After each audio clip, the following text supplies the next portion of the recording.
আল্লাহ রে আল্লাহ বলে ডাক দিলে মাওলা পাক খুশি হয় তার বান্দা বান্দির উপরে। দুনিয়াতে সন্তান যদি মারে মা বলে ডাক দেয় তো মার কলিজা ঠান্ডা হয়ে যায়। আব্বারে সন্তান বাবা বলে ডাকলে বাবার দিল শীতল হয়ে যায়। কোন সন্তান যদি মা বাপকে না ডাকে তাহলে মা বাপ নারাজ হয়, আপনজনদের কাছে দুঃখ করে, আমার সন্তান আমারে ডাক দেয় না, বলে কি বলে না? দুনিয়াতে মা বাপরে ডাকলে মা বাপ খুশি হয়। ঠিক আল্লাহর বান্দা বান্দিরা যদি জমিনে বসে বসে আল্লাহরে আল্লাহ বলে ডাক দেয়, আসমানের মালিক আল্লাহ তার বান্দা বান্দির উপরে খুশি হয়ে যায়। এই জন্যই তো ওয়াজ মাহফিলে আল্লাহরে ডাকা শিখায়। মসজিদে জুমার খুতবার মধ্যে ইমামগণ খতিবগণ আল্লাহরে ডাকা শিখায়। হক্কানি পীর বুজুর্গ সহবতে গেলে তারা আল্লাহ তাআলাকে ডাকা শিখায়। শিখায় কি শিখায় না?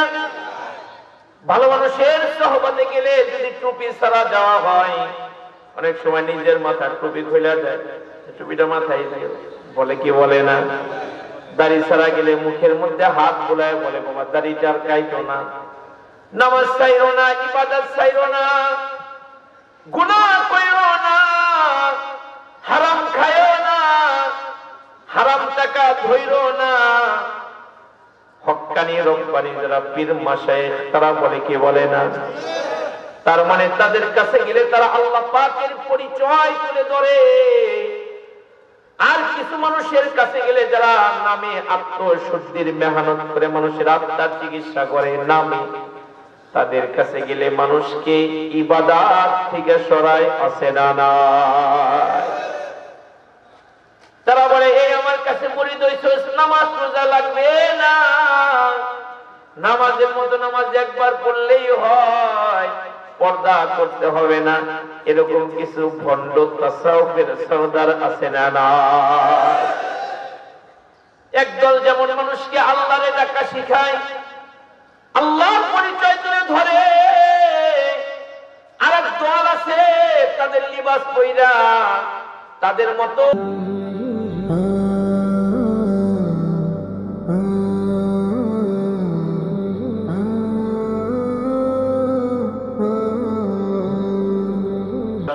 হারামাইন মডেল মাদ্রাসা মাওনা হাফেজ ছাত্রদের দস্তরবন্দি উপলক্ষে বার্ষিক ওয়াজ ও দোয়ার মাহফিলের সম্মানিত সভাপতি, আমার অত্যন্ত শ্রদ্ধা ভাজন চট্টগ্রামের রত্ন সন্তান আলহাজ হযরত মাওলানা ইউনুস মিয়া হাফিজাহুল্লাহ, উপস্থিত মাহফিলের প্রধান অতিথি সহসভাপতি, উপস্থিত যোগ্য বুজুর্গ উলামায়ে কেরাম, দূর দূরান্ত থেকে আগত আল্লাহ পাকের আশিকিন, জাকিরিন, শাকিরিন, মুহিব্বিন, মুরব্বিয়ানে কেরাম, যুবক ভাইরা, পর্দার আড়ালের মা বোনেরা, আল্লাহর দরবারে শুকরিয়া যে আল্লাহ তাআলা আপনাদেরকে আমাকে ভালোবেসে মায়া করে রহমতি বরকতি জান্নাতের টুকরা বাগানে উলামায়ে দ্বীনদের সহবতে, আল্লাহ ওয়ালাদের সহবতে, নেককারদের সহবতে গুনাহ মাফের এই মাহফিলে আমাদেরকে আল্লাহ তাআলা শামিল হওয়ার তৌফিক দান করেছেন।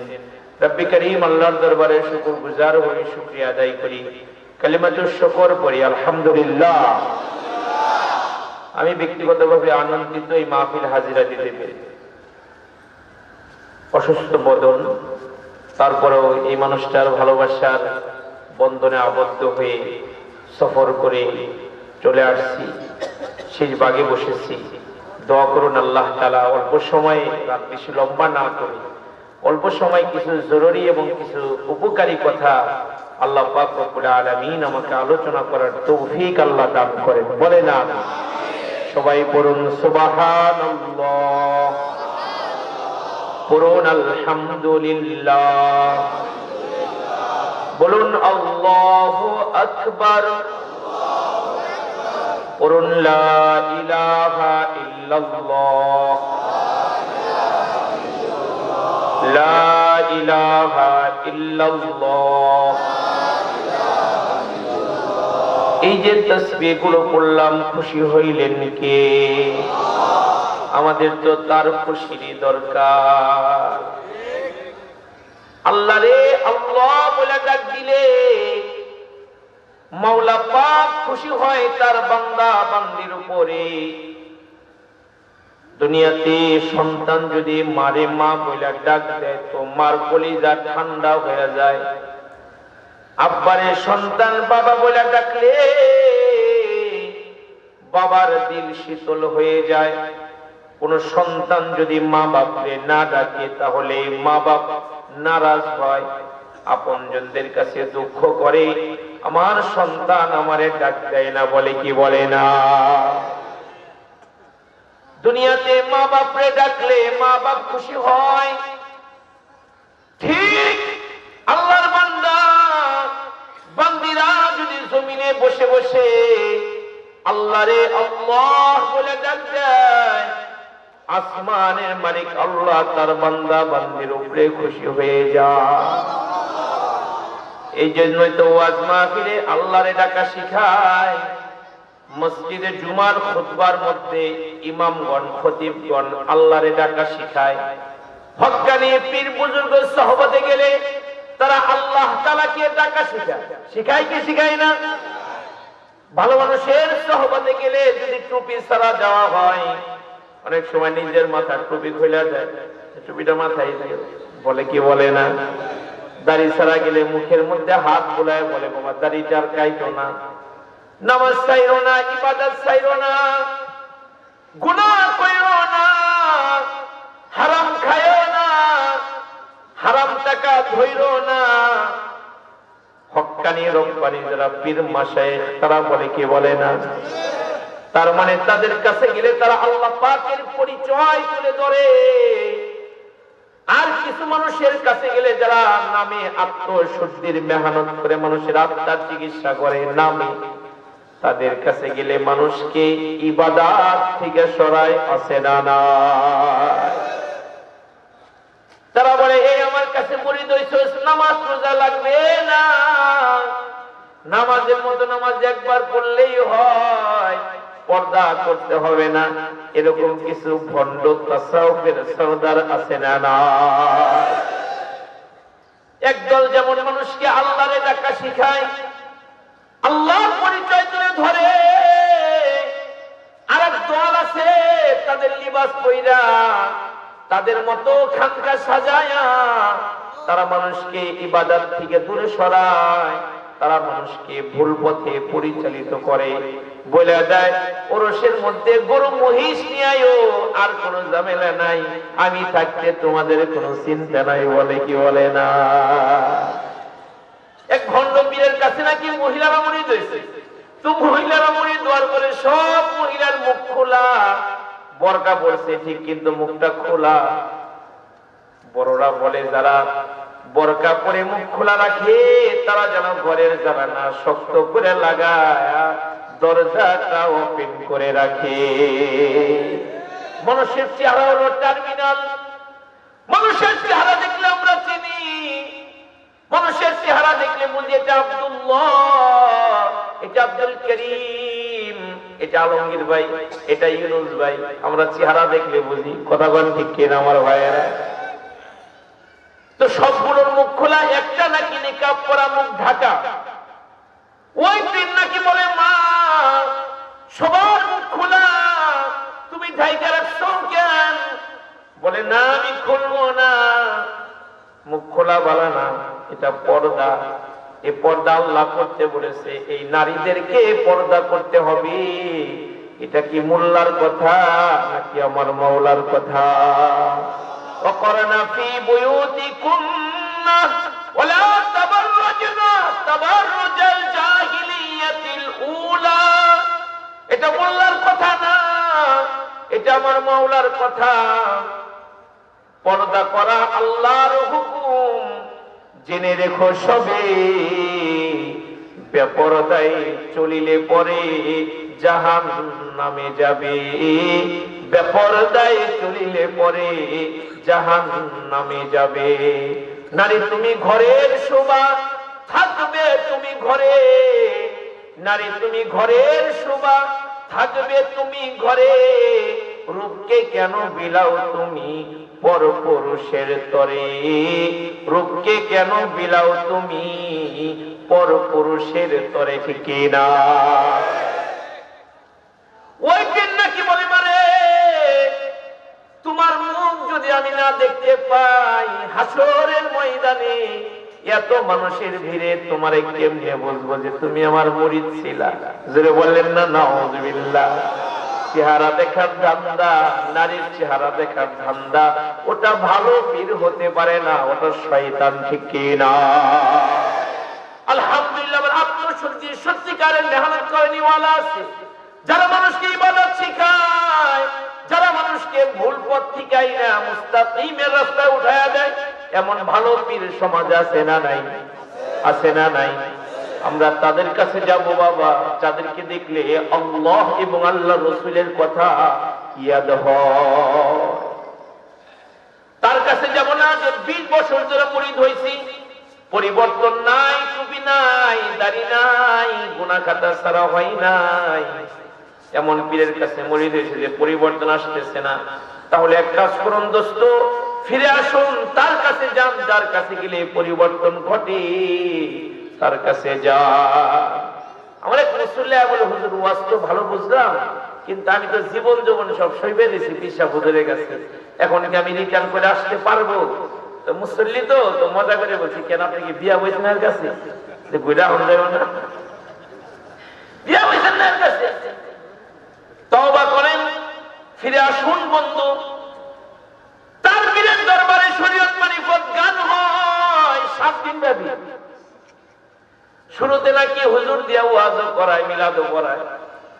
নাউযুবিল্লাহ বলবেন না? হায় হায় হায়, এমন পীর বাংলাদেশে ভইরা গেছে। এখন তো খিলাফত আবার বেচা কিনাও হয়। খিলাফত বেচা কিনা নাম চলতেছে তো, মানে এটা নাকি বিনা চালানে জটিল ব্যবসা। আমি কিন্তু পীর বিরোধী নই, আমি পীরের মুরিদ, আমি পীরের মুরিদ, আমি পীর বিরোধী নই, তবে তাদের বিরোধী যারা গুনাহ খাতার মধ্যে নিজেও থাকে, নিজের মুরিদদেরকেও গুনাহ খাতার মধ্যে ডুবায় রাখে, তাদের বিরোধী। আর যারা মানুষকে ইবাদত শিখায়, জিকির শিখায়, মানুষকে আল্লাহ ওয়ালা বানায়, তাদের ভক্ত। ঘন্টার পর ঘন্টা তাদের সামনে নামাজের শুরুতে গিয়ে আদবের সাথে বসে থাকে, একটু দোয়া নেওয়ার জন্য। আমার ভাইয়ের, আমার বাবাজিরা, সত্যিকারের যারা পীর, তাদের কাছে গেলেই তারা শুরুতেই তার মুরিদকে প্রাথমিক একটা সবক 6 তাসবিহ আমল বলে দেয়। কয় তাসবিহ আমল? 6 তাসবিহ আমল কি? 100 বার সুবহানাল্লাহ পড়া দৈনিক, 100 বার আলহামদুলিল্লাহ পড়া, 100 বার আল্লাহু আকবার পড়া, 100 বার পড়া লা ইলাহা ইল্লাল্লাহ, 100 বার নবীর উপরে দুরূদ পড়া, আর 100 বার ইস্তিগফার পড়া। এগুলো পীররা বানাই নাই, হাদিসের আলোকে বলে, ঠিক কি না? কেউ যদি দিনে বা রাতে যায় নামাজটা কিবলামুখী বিছায়া 6 তাসবিহ আমল প্রতিদিন করে, আল্লাহ তাআলা তার জিন্দেগিতে বারাকাত দান করবে। হাসরের কঠিন মুসিবতের দিনে ওলি বুজুর্গের সাথে এই মানুষটা আল্লাহর জান্নাতে যাবে। 100 বার সুবহানাল্লাহ তাসবিহ পড়িলে 100 গোলাম আজাদের সওয়াব মিলিবে, 100 গোলাম আজাদের সওয়াব মিলিবে। পড়বো নাকি ছাড়বো? 100 বার আলহামদুলিল্লাহ তাসবিহ পড়িলে 100 গুরা দানের সওয়াব মিলিবে। কেউ যদি 100 বার পড়ে আলহামদুলিল্লাহ আলহামদুলিল্লাহ আলহামদুলিল্লাহ, তাহলে আল্লাহর রাস্তায় 100 ঘোড়া দান করার সওয়াব আমলনামায় জমা হয়ে যাবে। 100 বার আল্লাহু আকবার তাসবিহ পড়িলে 100 উট কুরবানির সওয়াব জমিলে।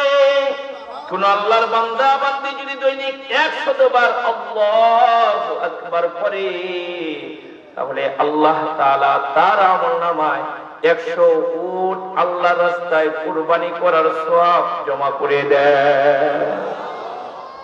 100 বার জিকির করলে লা ইলাহা ইল্লাল্লাহ, 100 বার জিকির করলে লা ইলাহা ইল্লাল্লাহ, নেকি দিয়ে ভরে যাবে আসমান জমিন ফাঁকা জায়গা। কেউ যদি দুনিয়া 100 বার করে লা ইলাহা ইল্লাল্লাহ, তাহলে নেক দিয়ে আসমান জমিনের ফাঁকা জায়গা ভরে যাবে। আল্লাহ দিতে পারে কি পারে না? 100 বার নবীর উপর দুরূদ পড়িলে, 100 বার নবীর উপর দুরূদ পড়িলে হাসরেতে নবীজির বুকে থাকিবে, হাসরেতে নবীজির পাশে থাকিবে। আল্লাহু আকবার বলেন না? সহিহ হাদিসে আছে, কেউ যদি একবার পয়গম্বরের উপরে দুরূদ পড়ে, আল্লাহ তাআলার সাথে সাথে তার উপরে 10টা রহমত নাজিল করে দেয়। নবীর উপর কেহ যদি একবার দুরূদ পাঠ করে, আল্লাহ তাআলা তার উপরে 10টা রহমত নাজিল করে। এই বাবা হাসরের কঠিন ময়দানে কোরআনুল কারীমে কথা মওজুদ আছে। মা পরিচয় দিবে না, বাবা পরিচয় দিবে না, বন্ধু ভাই কেউ পরিচয় দিবে না। যিনি পরিচয় দিবে তিনি আমার আপনার নবী মুহাম্মদুর রাসূলুল্লাহ সাল্লাল্লাহু আলাইহি ওয়াসাল্লাম। একজনের যেমন হবে, অল্পর জন্য ধরা পড়ে গেছে, অল্পর জন্য ফাইসা গেছে। আগে নির্বাচনের সময় দেখছি যে 1 ভোট 2 ভোটের লেগে মানুষ ফেল করছে। আপনারা দেখেন নাই, শুনেন নাই যে 1 ভোট 2 ভোটের লেগে ফেল করে গেছে? এখন তো ওই আমল নাই, এখন তো হাজার হাজার ভোটের ব্যবধানে ফেল করে। কিন্তু আগের সময় 1 ভোট 2 ভোটের লেগে ফাইসা গেছে, জিততে পারে।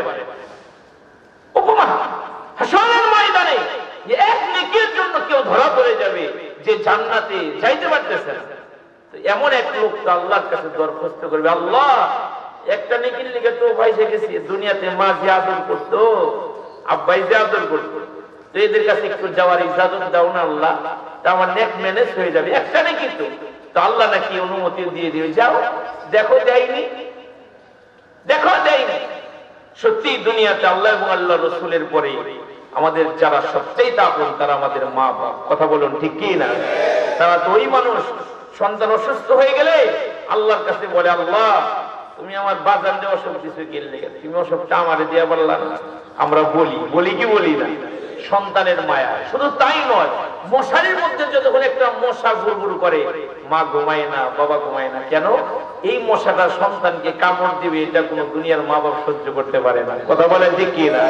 বরং মশা যদি কামড় দিয়েই ফেলে, ওইখানে আমরা সুমা দিই, হাই রে আমার মারে কামড় দিচ্ছে, আমার বাবারে কামড় দিচ্ছে। সন্তানের জন্য মা বাপ সবচেয়ে বড় দরদ। গত কয়েক মাস আগে আমার মাহফিল ছিল বগুড়াতে। প্রোগ্রাম শেষ করে রাত প্রায় 3:30 4টার দিকে আমি বাসায় প্রবেশ করেছি। তো ঘরে ছোট মেয়ে আছে, অসুস্থ। মাহফিলের ব্যস্ততার কারণে তাকে সময় দেওয়া হয় না। তো বাড়ির লোক খুব দৌড়াদৌড়ি করতেছে বাচ্চাকে নিয়ে। এত শেষ রাত, গভীর রাত, আমি আইসা দেখি বাচ্চার মা মশারির ভিতরে বসা। তাই আমি বললাম, কি ব্যাপার, ঘুমাও নাই? রাত তো শেষ হয়ে গেল, ঘুমাও নাই? তো কান্দে আর বলে যে আমার মাটা অসুস্থ, আমি আমার অসুস্থ মারে রেখে আমি কেমনে ঘুমাই? তখন মনে পড়ছে নিজের মায়ের কথা। ছোটবেলায় আমি অসুস্থ হয়েছি, আমার মা আমারে রেখে বুঝে ঘুমাই নাই, কত রাত যে মারে কষ্ট হয়েছে। মা বাবা সন্তানের জন্য সবচেয়ে বড় দরদ। বাবা সবচেয়ে বড় দরদি মা। ওই মা ওই বাবা হাসরের দিন সন্তানের পরিচয় দিবে না, আল্লাহ তাআলার কাছে ইজাজত নিয়ে বান্দা যাবে মায়ের কাছে।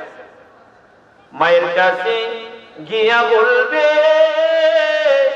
ওগো আম্মা জান, বিপদের দিনে একটা নেকি দিয়া মাগো বাঁচাও আমার প্রাণ। মায়ে বলবে কে গো তুমি,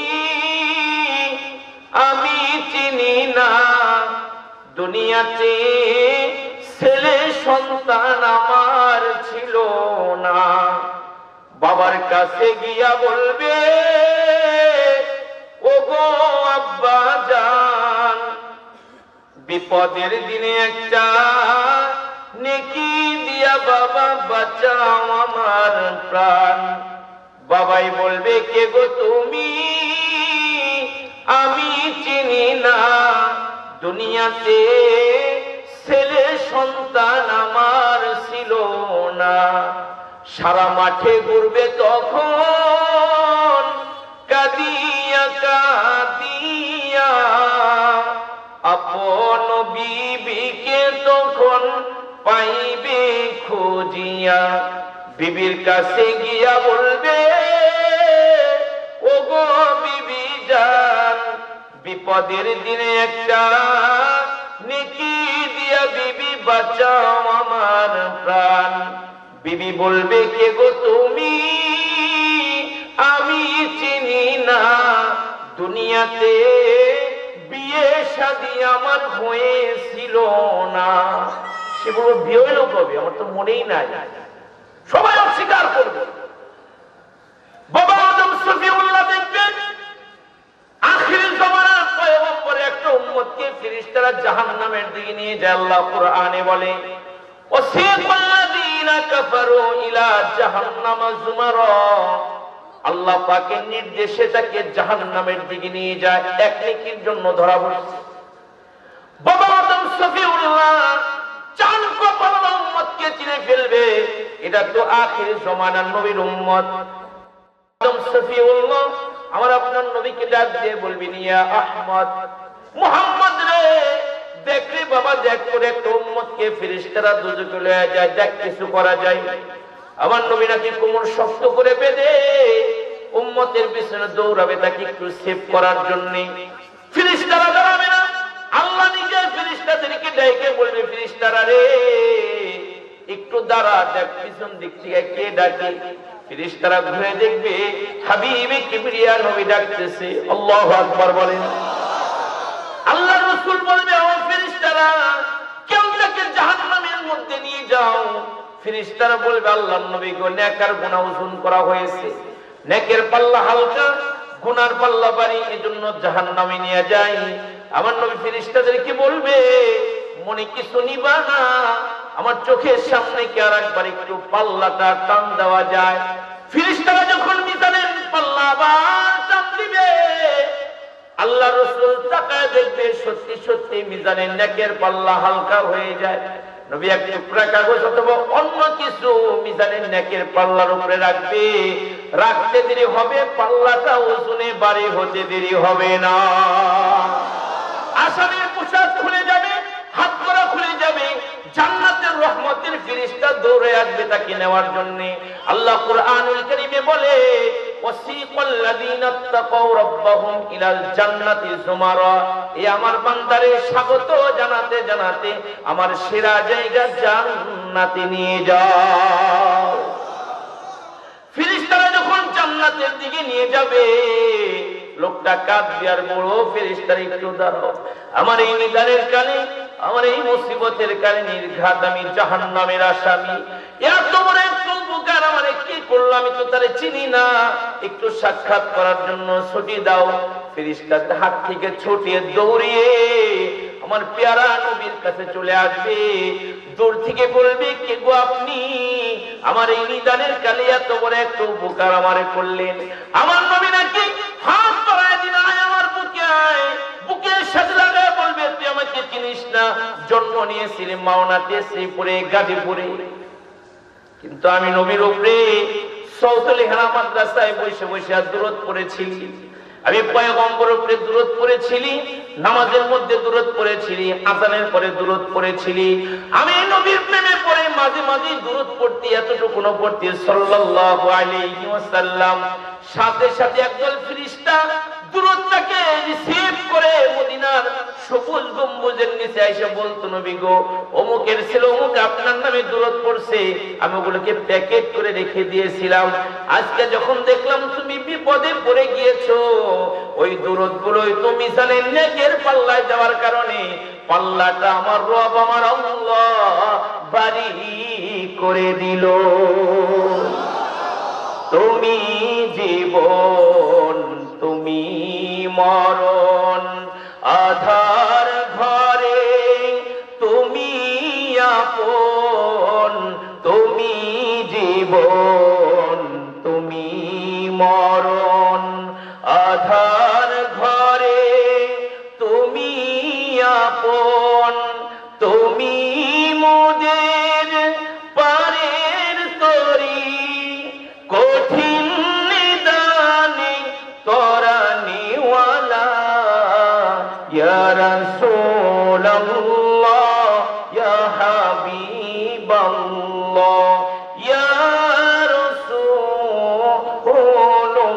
রাসূলুল্লাহ, তুমি মোদের আশার আলো, তাই তো তোমায় বাসি ভালো, তুমি মোদের আশার আলো, তাই তো তোমায় বাসি ভালো।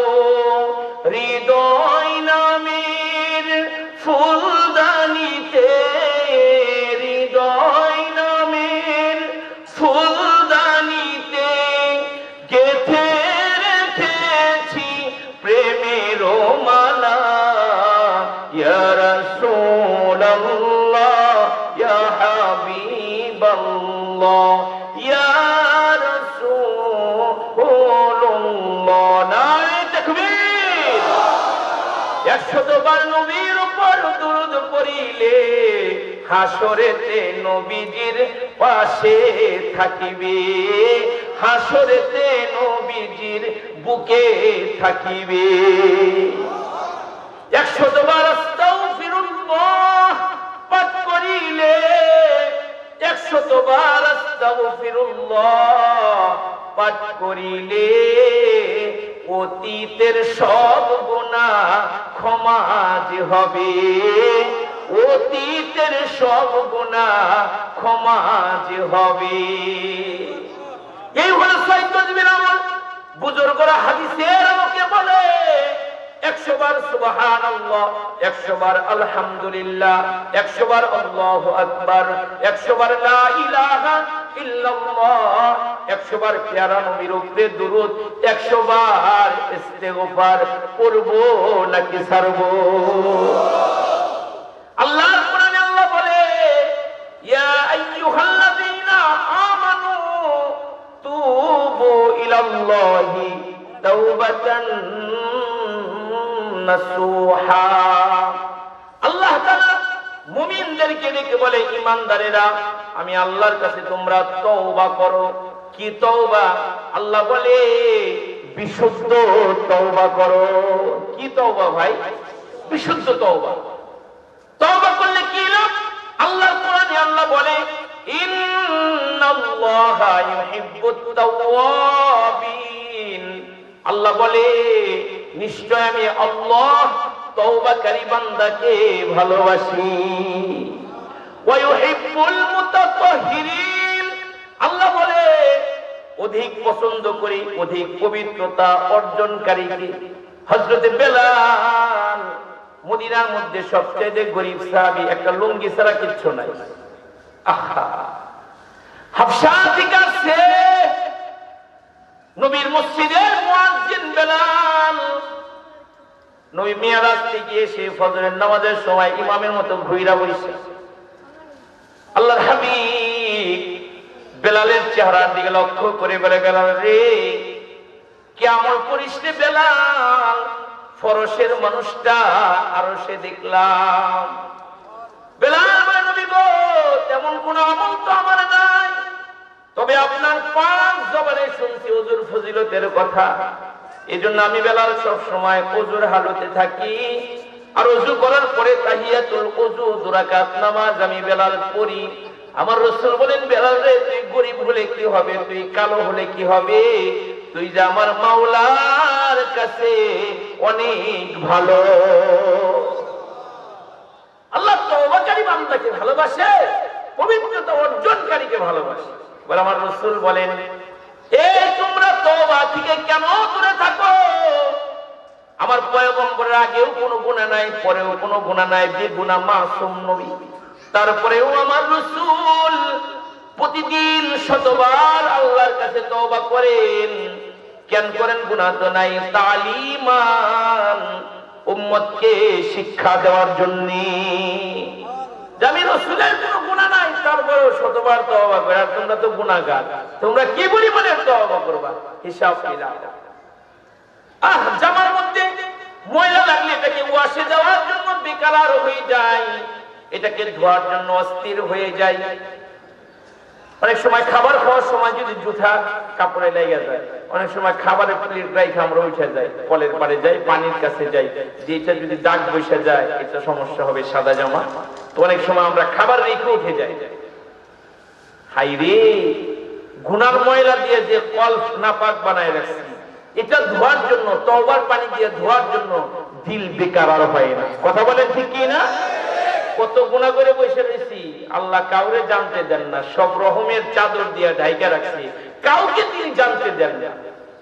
পূর্বে যুগের এক বাদশা ছিল, পূর্বে যুগে যারা নেতা ছিল তারা আলেম ভক্ত ছিল, আলেমের পছন্দের মানুষ ছিল।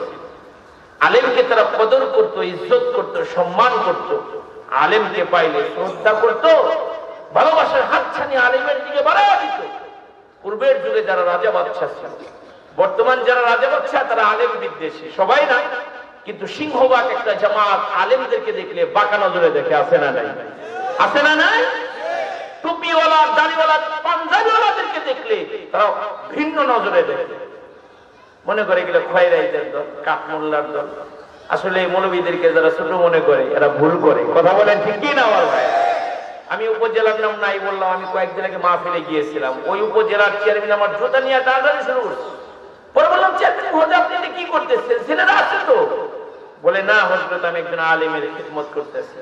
পরে ছেলেদের কাছে সংবাদ নিলাম, পরে শুনলাম আমি এক আল্লাহওয়ালা বুজুর্গ মানুষের সোহবত প্রাপ্ত। পরে গেলাম, ও ঘটনা তাহলে ওই জায়গায় আলেমের সোহবত পাইছে তো, বুজুর্গের সোহবত পাইছে তো, এই জন্য আলেমের ভালোবাসা দিলের মধ্যে জমা হয়েছে। তো পূর্বে যারা রাজা বাদশা ছিল তারা আলেম ভক্ত ছিল। শেখ জুলফিকার আলী নকশবন্দি তার খুতুবাতে জুলফিকার মধ্যে লেখেন যে এক আলেম এক বাদশার কাছে আসলো, মাঝে মাঝে আসলো, তো বাদশা তারে পাইলে খুব খুশি হইতে। একদিন তিনি আসলেন, বাদশা নিজের আসন থেকে উঠে দাঁড়াইছে, নিজের পাশের চেয়ারে নিয়ে বসাইছে যে আমার ভাই আলেম মানুষ, আমার ভাই আলেমের মোহব্বত বুঝে, কদর বুঝে, নিজের পার্সোনাল অফিসে নিজের চেয়ারে নিয়ে আমারে জোর করে বসাইছে। আমি বললাম, না, কারো চেয়ারে বসা ঠিক না, আমি অন্যটাই বসে। কয় না, বরকত, আপনি এটাই বসে। ভাইরা, বাদশা দাঁড়ায় গেছে আলেমের চেহারা দেখে, নিজের পাশের চেয়ারে নিয়ে বসাইছে, ভরা মজলিস। হঠাৎ করে বাদশা বলে, হুজুর আপনি এতদিন পরে পরে আসেন, আপনারা দেখে আমার কোরআন ভরে না, আপনি এক কাজ করেন, আপনার যা লাগে আমি সব দিব, কিন্তু আপনি আমার দরবারে থাইকা যান, যখন যা লাগবে খালি কইবেন আমার। তো সে তো আমার মতো আলেম না, আমার মন্ত্রী বলার কেউ যদি বলতো, হযরত ওয়াজ করুন লাগবে না, এত কষ্ট করে অসুস্থ শরীর নিয়ে, আপনি মন্ত্রী বলায় থাইকা যান, মাস শেষে ভালো একটা হাত দিয়ে দিব, তাহলে আমি এক পায়ে খাড়া হয়ে যেতাম না, আমার আর কষ্ট করতে হবে না। কিন্তু সে তো আমার মতো আলেম না, সে ভরা মজলিসে বললেন, বাদশা আলেমের ভালোবাসা আপনার সিনার মধ্যে আছে, আল্লাহ পাকের রহমত আপনার উপরে বর্ষিত হোক, তবে আপনার কাছে আমার একটা কথা জানতে মন চায়। কি কথা বলে?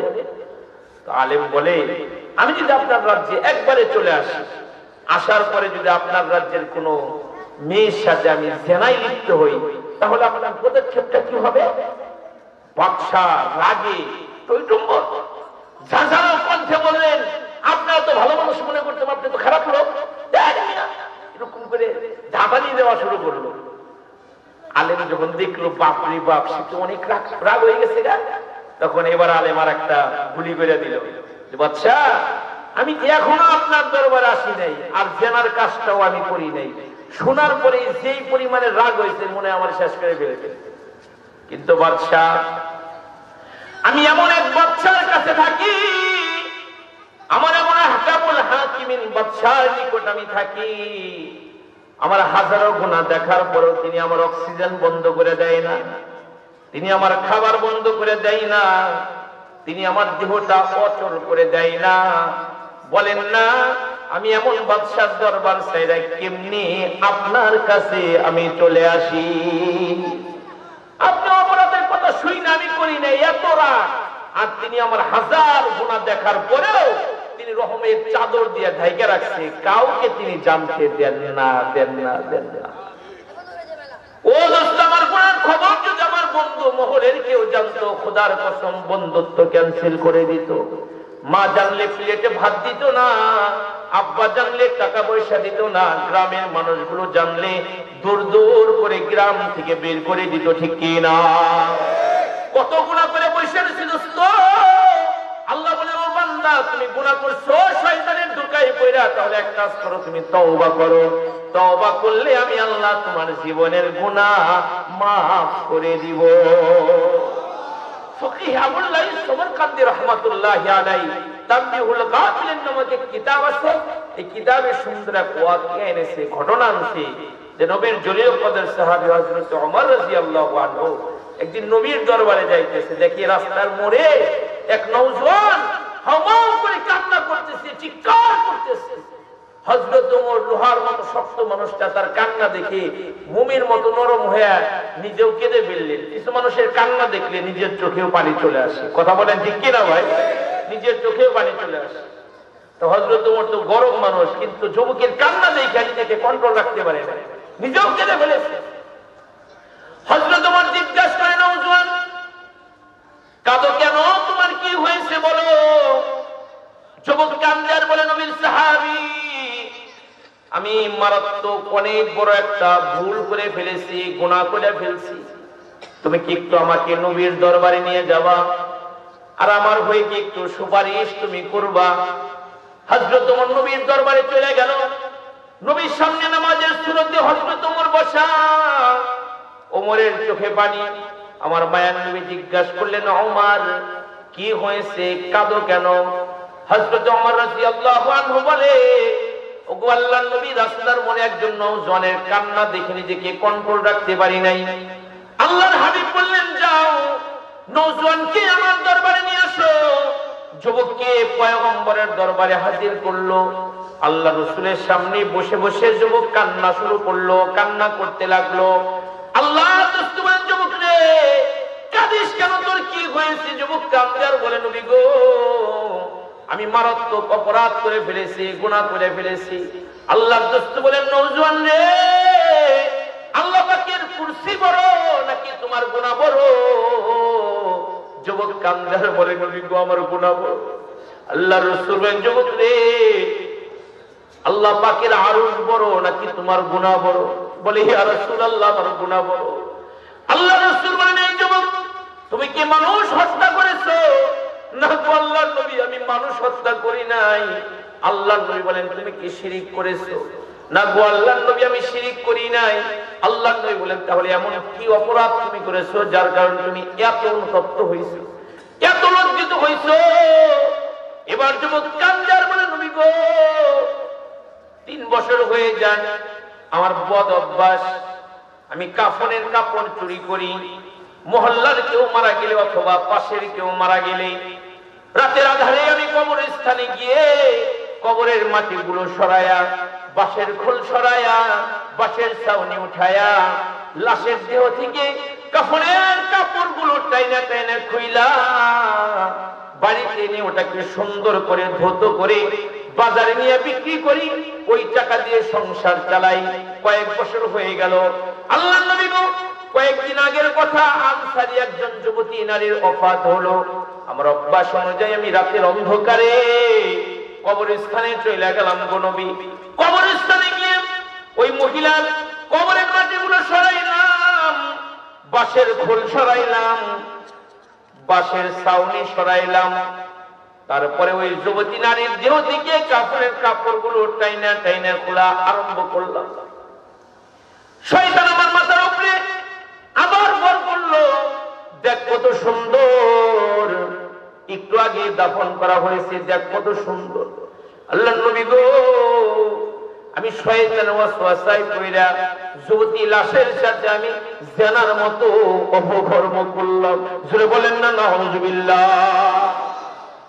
জানার কাজ কমপ্লিট করে যখন আমি উঠে আসবো, ওই মেয়েটা যেন আমার ডাইকে বলতেছে, কি করলি রে, এই তুই আমার কি করলি, আমাকে লাশের বিরে তুই আমাকে উলঙ্গ করে দিলি, এই তুই আমার কি করলি, আমার আপনজনের আমাকে স্বচ্ছ পানির দ্বারা আমাকে সুন্দর করে বুড়োই পাতার পানির দ্বারা গোসল দিয়া পবিত্র বানায়া তারপরে আমাকে কবরের ঘরে নামাইছে, তুই কি না আমার দেহটাকে নাপাক বানায়া দিলি, কি করলি রে।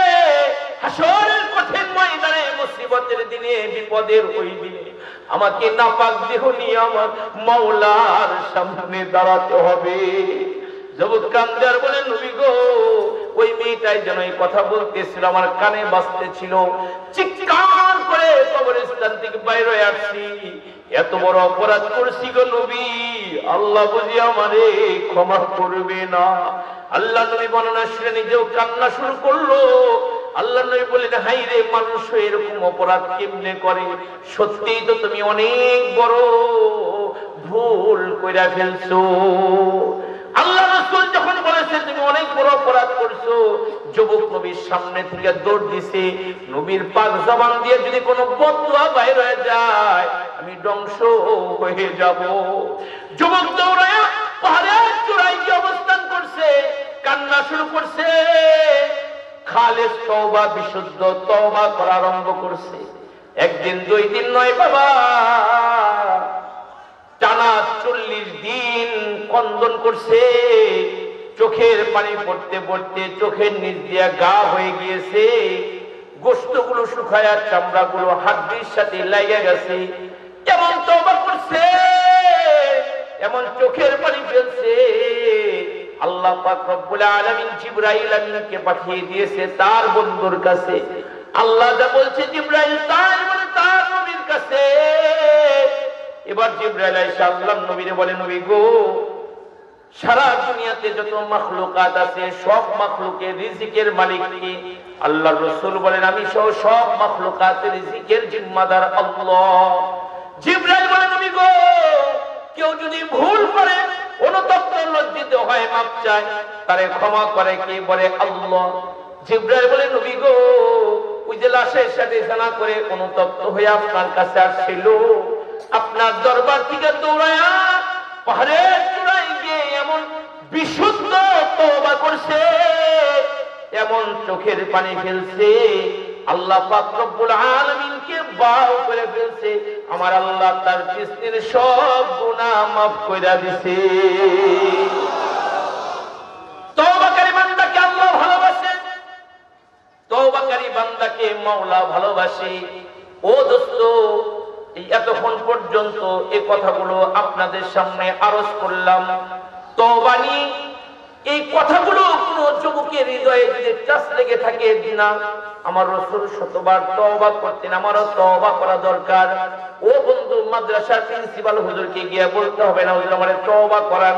ও দোস্ত, ইমামকে গিয়ে বলতে হবে না হুজুর আমারে তওবা করান। অথবা কোন বুজুর্গের কাছে বায়াত হয়ে থাকলে তার কাছে গিয়ে বলতে হবে না হযরত আমারে তওবা করান। না না, সৌদুল হেরা মাদ্রাসার এই মাহফিলে ময়দানে বসে এখন যদি কেউ মনে মনেও বলতে পারে আস্তাগফিরুল্লাহ, ওগো আল্লাহ তুমি আমার জিন্দেগীর পিছনের অপরাধগুলো মাফ করে দাও, আল্লাহ পাকের ওয়াদা এখন আল্লাহ তার বান্দা বান্দির পিছনের সব গুনাহ মাফ করে দিবে। তওবা করব তো ভাই ইনশাআল্লাহ, করবো তো ইনশাআল্লাহ। আমার গুনাহ আছে, সবার গুনাহ আছে, ইমামের গুনাহ আছে, মুসল্লির গুনাহ আছে। ও ভাই, যেহেতু আমরা গুনাহগার, তিনি গফফার, গফফার মালিকের কাছে সরি বলতে কোনো সমস্যা আছে? কোনো সমস্যা আছে? আল্লাহ পাক রব্বুল আলামিন আমাদেরকে সত্যিকারের তওবাকারী বান্দা করুক, বলুন আমিন। এই আমার একটা কথা। আর একটা কথা বলবো, কোরআনুল কারীম থেকে বয়ান শেষ হয়ে যাবে, যদি খেয়াল করে শুনেন বহুদিন এই কথাগুলো চলার পথে উপকার দিবে ইনশাআল্লাহ। আমার 2 নম্বর কথা আল্লাহ পাকের কোরআনুল কারীমের কথা।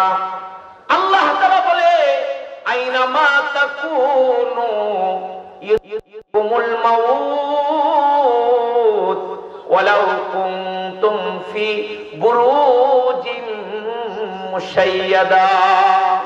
ও তওবাকারী আমার মুমিন ভাইরা, আমার বুড়া বাবারা, যুবক বন্ধুরা, পর্দার আড়ালের মা বোনেরা, আল্লাহ তাআলা কুরআনুল কারীমে বলে,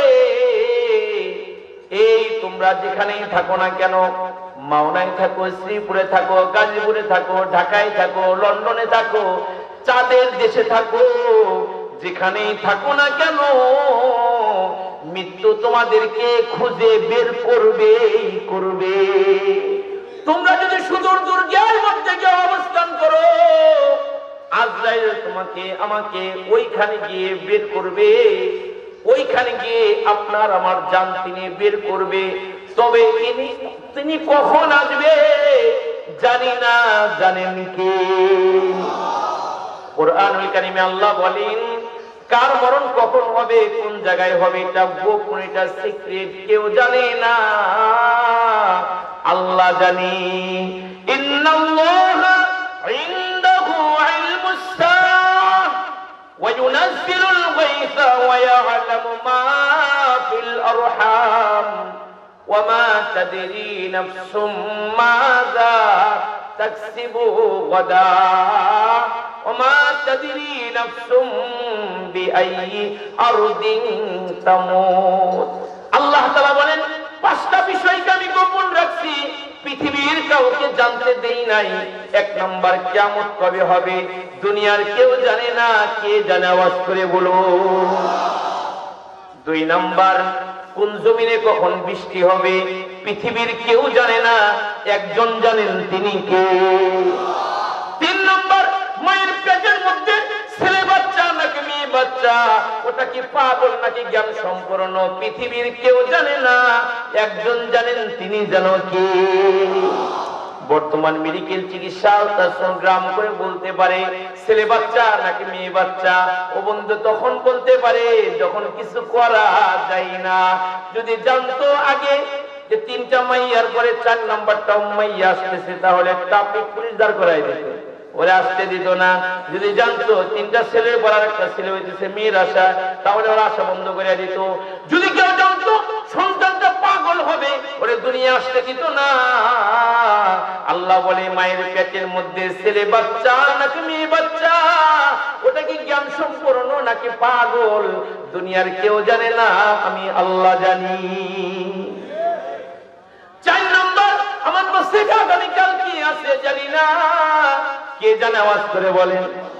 আমার ভাগ্যে কি আছে আমি জানি না, আমার নসিবে কি আছে আমি জানি না, আমার ভাগ্যে কি আছে আমি জানি না, আমি কোন জায়গায় যাব আমি জানি না, কে জানে?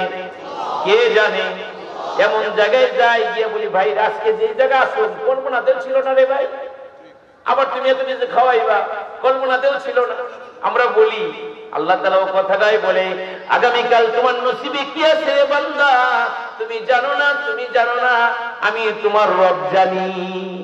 সর্বশেষ 5 নম্বর যে কথাগুলো বলার জন্য এতগুলো কথা বললাম, আল্লাহ বলে, ও দুনিয়ার মানুষেরা রে, কার মরণ কখন হবে, কোথায় হবে, পৃথিবীর কেউ জানে না, আমি আল্লাহ জানি।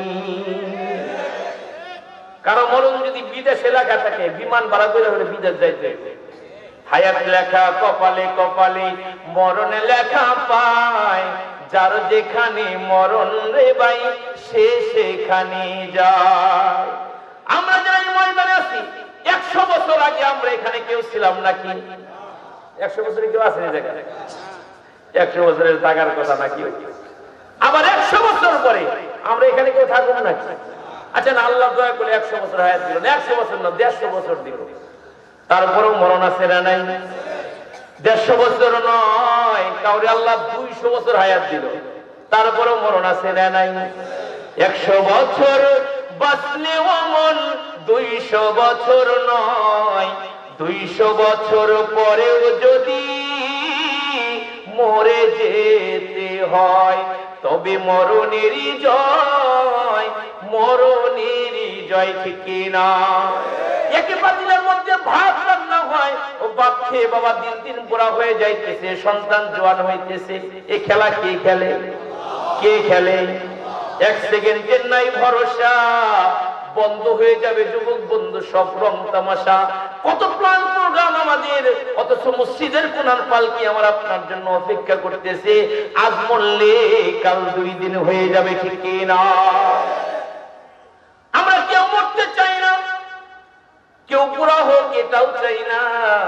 যদি চামড়া গুছায়া যায় বিদেশে গিয়ে সার্জারি করে নেওয়া হয়, কতক্ষণ ঠিক কি না? জোয়ান জোয়ান লাগে সার্জারি করলে। আবার যাদের এই তৌফিক নাই তারা যদি একটা চুল পাইকা যায় সেলুনে গিয়া বলে খেজাব লাগাও। কেন লাগাও? দেখো না পাইকে গেছে, ওটা কালার লাগাই। তো কালার লাগাই লাগানোর পরে শুকাই টুকাই গোসল করে রাত্রে আরাম করে সকালে ফ্যাক্টরি দিয়ে যাবে, অফিসে যাবে, অটো নিয়ে বেরোবে। তো একটু পরিপাটি হয়ে আয়নার সামনে একটু সাজুগুজু করতে যায়, গিয়া দেখে চুল একটু আশ্রাইছে, দেখে ওই যে গোড়াতে একটু সাদা বাইরে গেছে। পরে ভিতর থেকে ফটো আসে, আসলে তুই তো বুড়ো হয়ে গেছিস, তো চুল পাইকে গেছে। আরে একদিন চুল পাকিবে দন্ত পরিবে রে, তোর তোর যৌবনে পরে যাবে ভাটি। খুলিয়া খুলিয়া পরিবে রে তোরে রঙিলা দালানের মাটি রে বন্ধু, কারাশায় বানাইলা ঘর বাড়ি। আরে টাকা পয়সা জমিদারি আর কত করবা বাহাদুরি, ওগো খাট পালঙ্ক সোনার তরি, কারে যাবা দিয়া রে কবর দেশে যাইয়া। ও দোস্ত, মরণ দূরে না, যারা মরণকে দূরে মনে করে তারা অপরাধ করে, তারা গুনাহ করে। আর যারা মরণকে কাছে মনে করে তারা অপরাধ করে না। কথা বলেন ঠিক কি না আমার ভাইয়েরা? এক চোখ থেকে আর এক চোখের দূরত্ব কি মাওনার সাভারের মতো? না না না, এক চোখ থেকে আর এক চোখের দূরত্ব খুব নিকটে, মৃত্যু আরো নিকটে। ইহা হাম সব মুসাফির হে, ওহি আখির ঠিকানা। कोई आगे रवाना है, कोई पीछे रवाना, कोई आगे रवाना है, कोई पीछे रवाना। এইখানেতে পথিক মোরা, ওইখানেতে বাড়ি। কেহ আগে পরে যাচ্ছে, কেউ বা পরে পারি। কেউ আগে আগে যায়, কেউ পরে পরে যায়। আসার একটা সিরিয়াল আছে, যাওয়ার কোনো সিরিয়াল নাই, ঠিক কি না?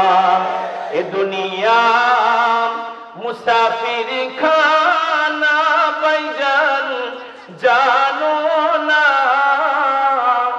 কত মানুষ আইলো গেল রইল না, কত মানুষ আইলো গেল রইল না। মিশামিশি কাটাইলাম জিন্দেগি, সময় থাকতে না করিলাম বন্দেগি। কি করলাম রে, কি করলাম রে, কি করলাম? সোনার যৌবন খেলাই খেলাই কাটাইলাম। আজ বললে কাল 2 দিন, ও বাবা জানটা যেদিন বাইরে যাবে, ঘরে জায়গা হবে না, বিল্ডিং এ জায়গা হবে না, দামি হাতিরের খাটে জায়গা হবে না, শিমুল তুলার বালিশে মাথা পড়বে না, বাড়ির দুয়ারে বাড়ির নামায় ফালায় রাখবে। কথা বলুন ঠিক কি না? যতদিনে যে প্রাণ আছে সবার কাছে দাম আছে, যেদিন বাইরে যাবে রে বাবা নামটা পর্যন্ত মানুষ ভুলে যাবে, ঠিক কি না? লাশ বলে লাশ, লাশ। এ আমার মাওলার ভাইরা, কোন দোকানের কাপড়ের কাপড় না জানে আমার আপনার জন্য রেডি হয়ে গিয়েছে, কোন সবের বাদ যেন পাইকে গেছে, মসজিদের কোনার পালকি কখন যেন ঘরের দুয়ারে সে হাজির হয়ে যায়। যেদিন প্রাণ পাখি বের হয়ে যাবে, মানুষ নামটা পর্যন্ত ভুলে যাবে, লাশ বলবে লাশ। আপনজনদের ব্যবসা বাণিজ্য বন্ধ। কিরে দোস্ত, মুখের দোকান বন্ধ কেন? কয় তারা আপন লোক মারা গেছে। সবাই যেন ব্যস্ত হয়ে যায়, সবাই যেন বিজি হয়ে যায়, বাড়ির মধ্যে ফতুয়া শুরু হয়ে যায়। মরে যাওয়ার পরে বেশিক্ষণ উপরে রাখা ঠিক না, তাড়াতাড়ি করো তাড়াতাড়ি করো। কিন্তু দোস্ত, আমার তো যাইতে মন চাই না, আমার তো যাইতে মন চাই না। মন না চাইলে কি হবে? আমাকে যাইতে হবে, কি হবে না? মৃত্যু দূরে না, মৃত্যু নিকটে। যেহেতু আমাদেরকে মরেই যেতে হবে, তাহলে আল্লাহর কাছে ভালো একটা মরণের জন্য দোয়া করার দরকার আছে না নাই? আমার উস্তাদ মুহতারাম শেখুল হাদিস আল্লামা আজিজুল হক রহমাতুল্লাহি আলাইহি হুজুরের মুনাজাতে বারবার শুনেছি, বলতেন, আল্লাহ তুমি আমার মরণটা মদিনার মাটিতে দিও, জান্নাতুল বাকি কবরস্থানে আমার একটু জায়গা বানায় দিও, যাতে তোমার রাসূলের পাশে থাকতে পারি। এরকম দোয়া করতে আমাদের দোয়া হবে। আল্লাহ, আমরাও দোয়া করি যে আল্লাহ বুড়া বয়সে ছেলে মেয়ের হাতে পালায় না। এটা একটা দোয়া হইল? আল্লাহর কাছে দোয়া করো, আল্লাহ তুমি আমার জুমার দিন মরণ দিও। আল্লাহ গো, তুমি আমাকে সিজদারত অবস্থায় মরণ দিও। ওগো আমার মাওলা, তুমি আমার তাহাজ্জুদের সিজদায় মরণ দিও। তুমি আমার কদরের রাতে মরণ দিও। তুমি আমাকে বাইতুল্লাহে মরণ দিও। তুমি আমাকে মদিনার মাটিতে মরণ দিও। সর্বোপরি আল্লাহ গো, তুমি আমাকে শাহাদাতের মরণ দিও, শহীদি মরণ দিও। আল্লাহ রাসূল শাহাদাতের তামান্না করতেন, নবীর সাহাবীরা শাহাদাতের তামান্না করতেন।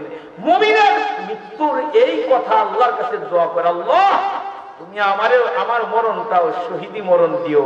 এ রাস্তা আজও খোলা আছে, এ রাস্তা আজও খোলা আছে শাহাদাতের মরণে। দেখেন না কিছুদিন পরে পরে নাস্তিক মুরতাদরা নবীর নামে ব্যঙ্গ করে, নবীর নামে ফেসবুকে লেখালেখি করে, ওরা আল্লাহরেও ছাড়ে না। ও ভাই, তখন যদি দেশের আলেম ওলামারা বলে আসো এই বেঈমানের বিরুদ্ধে যুদ্ধ হবে, ওরে শাস্তি না দেওয়া পর্যন্ত আমরা ঘরে ফিরবো না, এরকম মিছিলে গিয়ে কত নবী প্রেমিক মরে গেল। বরিশাল ভোলা বুরহানুদ্দিনে নবীর আশিক হয়ে ওই মিছিলে এসে মরে গেল। তার বাবাকে জিজ্ঞাসা করছে, আপনার ছেলে মারা গেছে, অনুভূতি কি? কবর একটা মরছে, আর একটাও যদি নবীর মিছিলে এসে মরতো তাহলে নিজেকে ভাগ্যবান মনে করতেন। সুবহানাল্লাহ বলেন, আরো জোরে বলেন না সুবহানাল্লাহ। বাপ কেমন? বাপ এমন হওয়া উচিত। মেরে ভাই দোস্তর বুজুর্গ ওয়াজিব আল্লাহর কাছে শহীদি মরণ চাওয়া, যে আল্লাহ মরতে তো হবে, তুমি আমার মরণটা শাহাদাতের মরণ দিও। তবে দোস্ত মরব, রাসূলের হাদিস, আল্লাহ রাসূল বলে, মান কানা আখিরু কালামিহি লা ইলাহা ইল্লাল্লাহ দাখালাল জান্নাহ। আমার রাসূল বলে, যার শেষ কথা হবে লা ইলাহা ইল্লাল্লাহ, যার শেষ কথাটা হবে লা ইলাহা ইল্লাল্লাহ, রাসূল বলে দাখালাল জান্নাহ, মানুষটা আল্লাহর জান্নাতে চলে যাবে। মৃত্যুর সময়টা একজন মানুষের জন্য বড় ভয়ানক এক সময়। শয়তান তারে ওয়াসওয়াসার জালে বন্দী করে, শয়তান তার মাথা নষ্ট করে দেয়। ওই সময় রাসূল বলে, তোমরা পাশে বসে বসে পড়বা লা ইলাহা ইল্লাল্লাহ, লা ইলাহা ইল্লাল্লাহ মুহাম্মাদুর রাসূলুল্লাহ। তারে বইলো না তুমি কালিমা পড়ো, তুমি কালিমা পড়ো না, তোমরা পড়ো লা ইলাহা ইল্লাল্লাহ। তোমাদেরটা শুনে সে যদি বলে লা ইলাহা ইল্লাল্লাহ, তাহলে সোজা আল্লাহর জান্নাতে চলে যাবে। শেষ ভালো যার, সব ভালো তার, শেষ ভালো যার, সব ভালো তার। ও দোস্ত, পুরুষের জন্য 3 কাপড়, নারীর জন্য 5 কাপড়। ও আমার যুবক ভাইয়েরা, কাপড়ের 3 কাপড়ের মধ্যে একটা সেলাইবিহীন পাঞ্জাবি আছে না নাই? আছে না নাই? ও আমার মাওনার যুবক ভাইয়েরা, ওই পাঞ্জাবি পরার আগে দুনিয়ার বুতামালা পকেটওয়ালা পাঞ্জাবিটা পরুন, বিনয়ের সাথে বলবো। ওই কাপড়ের কাপড় দিয়ে আপনাকে আমাকে প্যাকেট বানায়া চকলেট যেমন 2 পাশ থেকে পেঁচায়, আপনারা আমার ওই রকম করে পেঁচাবে। মসজিদের খাটের উপরে আপনারা আমার রাইখা দিবে, সবাই কাঁদবে শুনবো। কিন্তু বলার কিছু থাকবে না। যাইতে মন চাই না, তারপরেও যাইতে হবে কি হবে না। জিন্দেগীর শেষ একটা দোয়া ফরজে কিফায়ার জানাজার নামাজ, যেটা 4 তাকবীরের সাথে পড়া হয়। জানাজা নামাজের ফরজ 2টা, 4 তাকবীর বলা, দাঁড়ায়া নামাজ পড়া, দাঁড়ায়া দোয়া করা। এবং মানুষ মরে গেলে আল্লাহ রাসূলের আদরের মেয়ে জয়নবীর ইন্তিকাল হওয়ার পরে নবীর জীবদ্দশা, জয়নবীর ওফাত হয়েছে, আমার নবী নারীদেরকে বলেন, এই তোমরা 3টা অথবা 5টা অথবা এর অধিক বড়ই পাতায় না গরম পানি করো, বড়ই পাতার গরম পানি দিয়ে মাইয়াতকে গোসল দেওয়া সুন্নাত। রাসূল বলেন, এই তোমরা না আমার মারে গোসল দিয়ে আমারে বলবা। আদরের মেয়ে তো, মেয়েরা বাবাদের কলিজার টুকরা হয়, কথা বলেন ঠিক কি না? রাসূল নিজে বলতেন, ফাতিমা না আমার কলিজার টুকরা, এর যে কষ্ট দেয় সেজন্য আমি রাসূলকে কষ্ট দেয়। মেয়েরা বাবাদের কলিজার টুকরা হয়। ঘরের মেয়ের কথা আপনাদেরকে বলছি, বাসায় গেলে যত ক্লান্ত হয়েই যায়, দরজা খুললে তার মুখ আগে দেখানো লাগে, সে হাত এরকম করে বাড়ায়, ক্লান্ত শরীরে হাতে অনেক কিছু, তারপরও সে আগে কোলে আসবে, গলাটা ধরবে, তার অনুমতি নিয়ে তারপরে বসতে হয়, পাঞ্জাবি খোলা লাগে, এমন করে এসে ধরে চুমার পরে চুমা। মেয়েরা বাবারে, বর্তমান সমাজের দিকে তাকাইলেও তো দেখা যায়, ছেলেরা না করলেও মেয়েরা মা বাপকে বৃদ্ধ বয়সে ফেলে দেয় না, কথা বলেন ঠিক কি না? আর মেয়ে তো বাবার কলিজার টুকরা, মেয়েরও বাবা তার জানের জান, পরাণের পরাণ। আল্লাহ রাসূলের একই হালত, একই অবস্থা, নিজে জীবিত কিন্তু নিজের ঔরসের সন্তান চলে গেছে, আবার মেয়ে নবীর কলিজাটা ভেঙে চুরমার হয়ে যাচ্ছে। আল্লাহ রাসূল বলে, এই আমার মারে গোসল দিয়ে আমারে বলবা। নারীরা গোসল দিয়ে নবীকে বলল, নবী নিজের গায়ের চাদর ফেলে বলে, আমার মারে না তোমরা আমার চাদর দিয়ে পেঁচায়া দাও, আমি রাসূলের চাদর দিয়ে আমার মার লাশটাকে পেঁচায়া দাও। আমার ভাইরা, মাইশা বলে, আমার রাসূলের ওফাতের পরে ইয়ামানি রেশমি কাপড় দিয়ে আমার নবীকে কাফনের কাপড়ের আয়োজন করা হয়েছে। আল্লাহ রাসূল বলে, কাফনের কাপড় সাদা হওয়া উত্তম, কাফনের কাপড় সাদা হবে। ওই কাপড় দিয়ে আপনাকে আমাকে পেঁচায়া ওই 3.5 হাত কবরে, দুনিয়াতে একা ছিলাম, সবাই আমাকে রাইখা চলে আসবে, একা অন্ধকার কবরে, যেখানে মা নাই, বাবা নাই, কেউ নাই, একা ছিলাম, একাই রাইখা চলে আসবে। আনতাল্লাযী ওয়ালাদাতকা উম্মুকা বাকিয়ান, আনতাল্লাযী ওয়ালাদাতকা উম্মুকা বাকিয়ান ওয়ান নাসু হাওলাকা ইয়াদহাকুনা মাসরুরা ফাজহাদ লিনাফসিকা ইয ইয়াকুনু বাকিয়ান ফি ইয়াউমি মাউতিকা দাহিকাও ওয়া মাসরুরা। যেদিন তুমি প্রথম এসেছিলে এভাবে কেঁদেছিলে একা, তুমি হেসেছিল সবে, এমন জীবন তুমি করোহি গঠন, মরণে হাসিবে তুমি কাঁদিবে ভুবন, মরণে হাসিবে তুমি কাঁদিবে ভুবন। একা ছিলাম, সাদা কাফনের কাপড় দিয়ে পেঁচায়া আপনাকে আমাকে একাই কবরের ঘরে রাখবে, খালি হাতে আসছিলাম, খালি হাতে আপনাকে আমাকে কবরের ঘরে শোয়া দিবে। ও বাবা, কেউ সাথে যাবে না, কেউ তো নামবে, কাজ কমপ্লিট করে বইটা আবার চলে আসবে, কেউ সাথে থাকবে না। বুখারী শরীফের হাদিস, সহিহ হাদিস, আল্লাহর রাসূল বলেন, আযাবুল কবরি হাক্কুন। এই দুনিয়ার মানুষেরা কবরের আযাব, এটা একটা সত্য আযাব। সবরে কবরে আযাব, গজব আছে, জাহান্নামের আগুন আছে। ও বন্ধু, আল্লাহ রাসূল এই আগুন থেকে উম্মতকে সতর্ক করছে, আল্লাহ তাআলা নিজেও সতর্ক করছে জাহান্নামের আগুন থেকে। আল্লাহ বলছে, নিজে বাঁচো আর আহলকে জাহান্নামের আগুন থেকে বাঁচাও। কবরের মধ্যে যখন শোয়া দিবে, মানুষগুলো যখন আপনাকে আমাকে কবরে নামায়া বাঁশের ছাউনি দিয়া মুনে মুনে মাটি কবরের উপরে দিয়া যখন তারা একে একে বের হয়ে আসবে, মুর্দাকে তখন বসানো হয়, সওয়াল করবে মার রব্বুকা ওয়া মা দীনুকা ওয়া মান নাবিয়্যুকা, জিজ্ঞাসা করবে। ও বন্ধু, আমার মাওনার ভাইরা, ও আমার পর্দারের মা বোনেরা, কবরের আযাব সত্য আযাব, কবরের আযাব যদি, কবরের আগুন যদি দুনিয়ার কোন মানুষ দেখতো, খোদার কসম কোন মানুষকে মানুষ কবরে রাখতো না, কোন মানুষ ওয়াজ করতে পারতো না, ওয়াজ শুনতে পারতো না, ঘর সংসার করতে পারতো না, পাগল হয়ে যেত। কবরেরই আযাব যদি মানুষ দেখিত, ঘর বাড়ি সারিয়া পাগল সাজিত।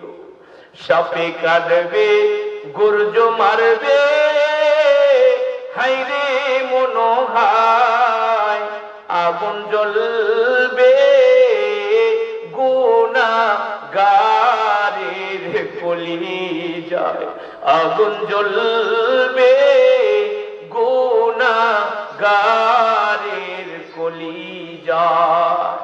ও ভাই, দুনিয়ার আগুন মানুষের হাত পোড়ায় দেয়, মানুষের পা পোড়ায় দেয়।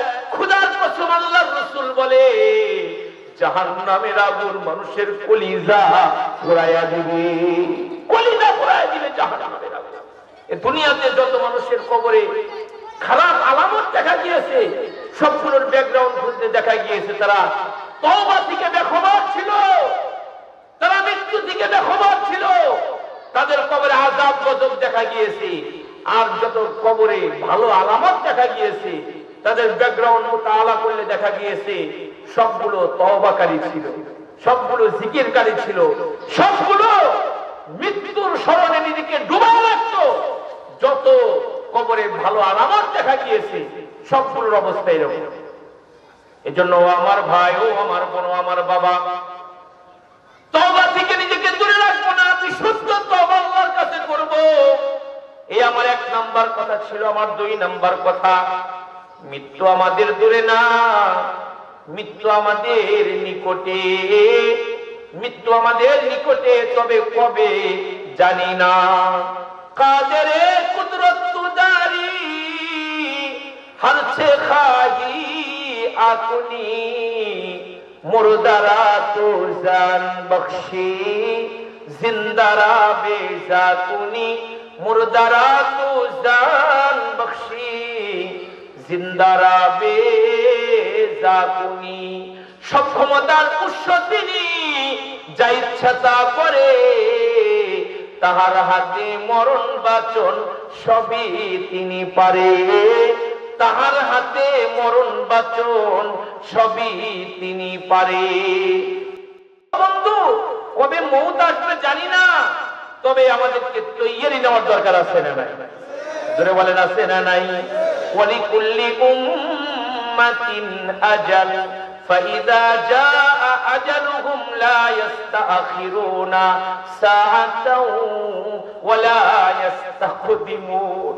আল্লাহ বলে, প্রত্যেকটা জাতির একটা নির্দিষ্ট সময় আছে, মরার সময় আছে। আজরাইল আসবে, তিনি 1 মুহূর্ত বিলম্ব করবে না, একটু আগে আসবে না, একটু পিছনে আসবে না, ভুল করে তিনি কারো জানও বের করবে না। আজরাইল আসে পিছে বাইজান লুকাইয়া,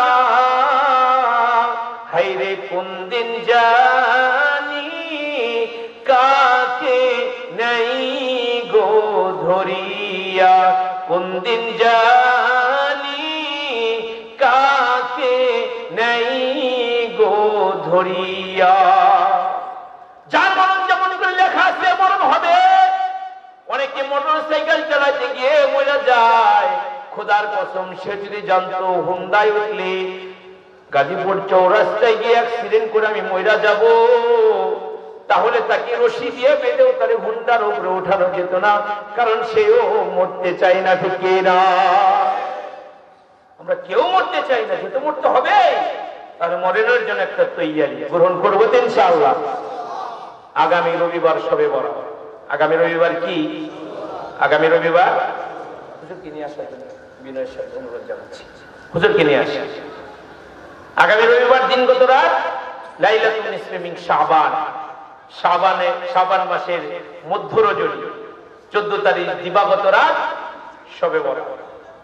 ও ভাই, মুবারক একটি, বরকতি একটি, ফজিলতপূর্ণ একটি রাত আমাদের সামনে। ও রাতে আমরা বেশি থেকে বেশি নফল ইবাদত বন্দেগী করব ইনশাআল্লাহ। যত পারি নফল করব, যত পারি কোরআন পড়ব, যত পারি জিকির করব, ইবাদত করে রজনীটাকে অতিবাহিত করব ইনশাআল্লাহ। বলেন নফল নামাজ পড়ব, তাহাজ্জুদ পড়ব, জিকির করব, কোরআনুল কারীম তিলাওয়াত করব, নেক কাজ করে রাতটাকে অতিবাহিত করব। বলুন ইনশাআল্লাহ। পরের দিন সম্ভব হলে একটা রোজা রাখবো, রোজাটা নফল। পরের দিন একটা রোজা রাখবো, রোজাটা নফল রোজা। যদি কারো মন চায় রাখবেন, না মন চাইলে ছাড়বেন। কোনো বাড়াবাড়ি চলবে না, কোনো সারাসারিও চলবে সারাসারিও না, বাড়াবাড়িও না। তবে ওদিন আমার দেশের নারীরা, মানে মায়েরা এমন কাজ করে, এমন ব্যস্ত থাকে যে সারাদিন রান্না বাড়া করার পরে সন্ধ্যার পরে ক্লান্ত হয়ে যায়, নামাজ পড়বে, জিকির করবে, কোরআন মাজিদের তিলাওয়াত করবে, এ সুযোগও পায় না। কথা বলেন ঠিক কি না? ঘুমে সিন্না বালিশ। কারো যদি বদন ক্লান্ত থাকে, যদি চোখে ঘুম থাকে, তাহলে গাড়ি এক দিক দিয়ে যাওয়ার কথা আরেক দিক দিয়ে ঢুকিয়ে দেয়। কথা বলেন ঠিক কি না? আরেক দিক দিয়ে ঢুকিয়ে দেয়। আমি গত কয়েকদিন আগে টাঙ্গাইল এক মাহফিল করে এদিক দিয়ে ভালোটা দিয়ে আমি যাচ্ছিলাম মাস্টার বাড়ির ওখানে। আহা, মরণ কত নিকটে, মাস্টার বাড়ির ওখানে। তা আমি গাড়িতে তেল নিব, ওই সময় দেখি লোকজন জড়ো হয়েছে, মানে অ্যাক্সিডেন্ট হয়েছে। তা আমি ড্রাইভারকে বললাম গাড়ি একটু স্লো করে, একটু দেখি তো নামলাম গাড়ি থেকে, দেখলাম এক ট্রাক পাথর ভরা, পাথর ভরপুর, গাড়িটা জমা ছিল। তার একটা পাথর ভরা গাড়ি ওইটার পিছনে এমন ভাবে লাগাইছে, ড্রাইভার আছে বাচ্চা, কিন্তু যে হেল্পার ছিল ও শুটকি মাছের মতো চ্যাপটা হয়ে গেছে। আমি দেখে বলি যেটার মধ্যে করে কামড় দিয়ে উঠলো, হাই রে, মরণটা কত নিকট, মরণটা কত কাছে।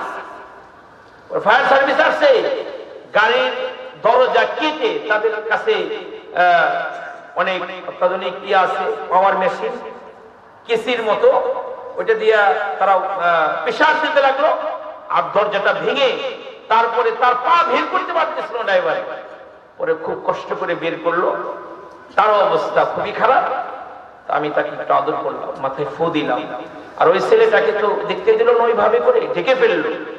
বললাম হাই রে, মরণটা কত নিকটে। পরে পুলিশ বলল কিভাবে হইলো? ওই স্যার ঘুমায় গেছে। কি হয়ে গেছিল? ক্লান্ত শরীর তো, ঘুমায় পড়ছিলাম। সত্য কথা বলছি।